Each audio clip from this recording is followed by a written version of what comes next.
Replace fresh air filter for LG refrigerator. Keep your food fresh in the summer. Is your refrigerator emitting an unpleasant odor? We recommend changing your air filter once every 6 months. The filter cover can be found at the back of the inside of your fridge just above the top shelf. Twist the air filter cover to the left and detect it from the refrigerator wall. The filter is located inside the filter cover. Remove and discard the old filter. Then place a new filter inside the cover with the side that says, "front," facing outwards.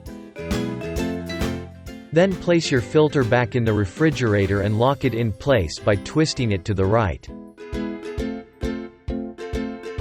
After changing your air filter, press and hold the air filter button for 3 seconds to reset the filter sensor.